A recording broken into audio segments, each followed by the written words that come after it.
Like when you walk in the room and you say Africa, they look at you like, we've heard the statistics, we've heard the stories.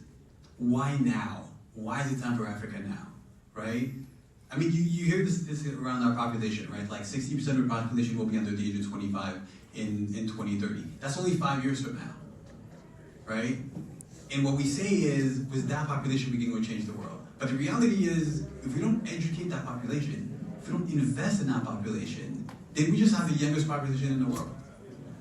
It doesn't do us any good, right? So when you think about investment, Lydia, when you think about the work that you do, how do you invest in the African market? How do you go above some of the critics and what they say about the risk and still invest and find those unicorns?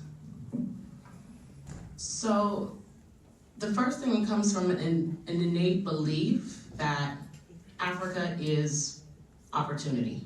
VC is 13 years old on the continent. So when you look at what VC did for Silicon Valley and then the United States, it doesn't make sense not to invest there. So to me, Africa is probably the last investment frontier for alpha, for real true alpha, particularly in venture capital. And for us, entrepreneurship, again, as we've seen in the US, is the economic development framework that lifts the most people out of poverty, that transforms economies, that accelerates development. And so when you see that each of those things are needed on the continent, how could you not invest? You will be missing out on alpha, on returns, and true impact. You don't even need to be an impact investor, right? If you want financial returns, you should be on the continent.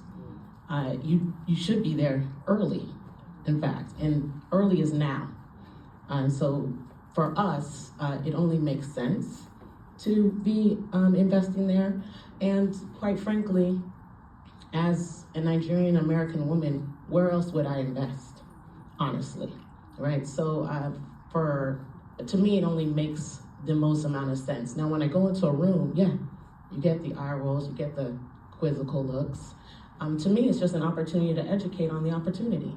I mean, we are redirecting capital to where it actually originates, right? And so that's the opportunity, is the work that we get to do. But there is an education shift, and I think that we actually have an advantage because I'm from there. So I'm not scared of the perceived risks, and they are perceived, which is actually steeped in bias and racism, quite frankly. And to a certain extent, that's fine. Like more opportunity for me and those of us who understand the opportunity and are trying to bring others along, right? So I think you really have to go in and check your biases at the door and really try to really understand if you're rooted in developed markets as they were, how do you think they started?